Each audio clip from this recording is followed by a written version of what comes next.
In this presentation, you will see the course of events leading up to an accident involving a load carrier. We will also look at what we can do to avoid this kind of accident in the future. Nordenskjold sends a rack of acetylene tanks to the land base. There are acetylene tanks on the rack, which is designed for 50 and 40-liter tanks.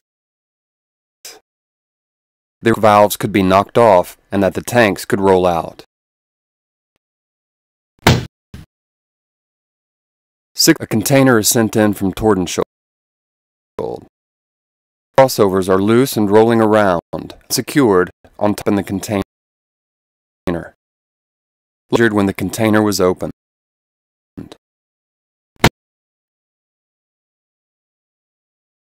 A similar incident.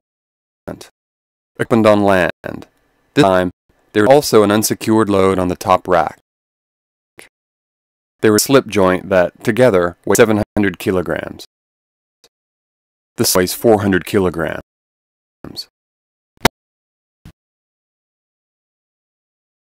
The incidents in conjunction with load carriers. Now, a closer look at the incident involving the slip joint. How it happened? What are the reasons behind it? Let's take a look at some of the causes. These are based on the actual investigation reports. Here, we can see that the slip joint and the heater are placed at the top of the container because the bottom is full. Then its edge because the smallest part is the heaviest. The watch is unsure of how to secure it. He asks the deck operator to make sure that the slip joint is properly secured before send-off. That passes the message on to the banksman, asking him to perform the job. Considers the slip joint to be adequately secured. Joint and the heater by fastening them together with a tension strap. Strap is fastened to the back corners of the container. Ship is being loaded. The container is handled so roughly that the heater falls over, resulting in slack in the tension strap. To land in seas, slip joint moves around due to the slack tension strap. When at the base, the tension strap prevents the slip joint from falling out when the door is opened. This is avoided if the objects had been properly secured during loading. What do we have to do to avoid this kind of incident in the future?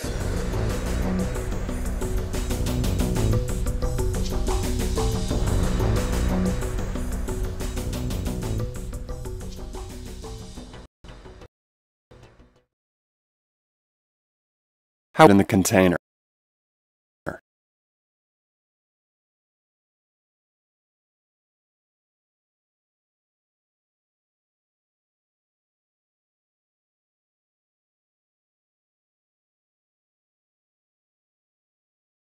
The slip must be placed at the bottom, making it as easy as possible to unload.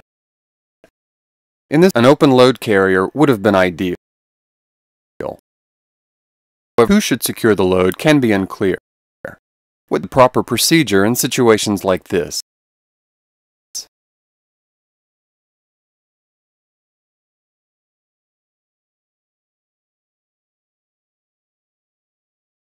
Responsible for securing the load. With the load, he/she signs a label indicating that the load is secure. Secured. Drag means to the correct place in the container.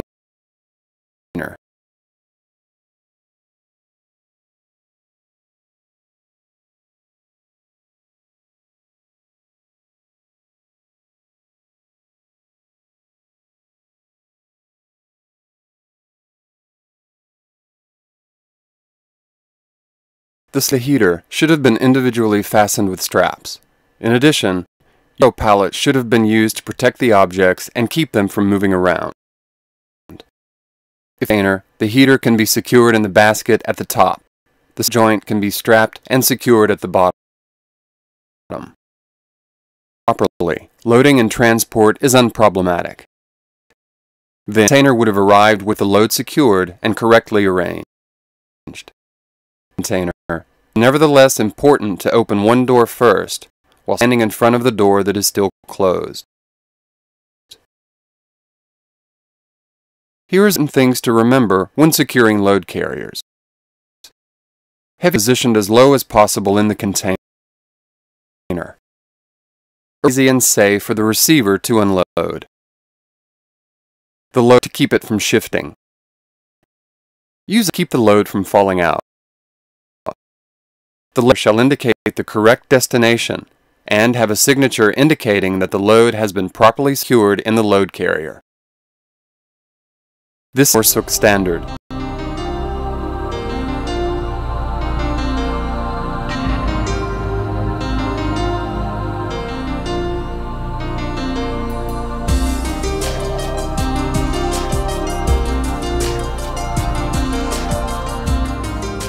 Our work is never so important, nor so urgent, that we don't have time to do it safely.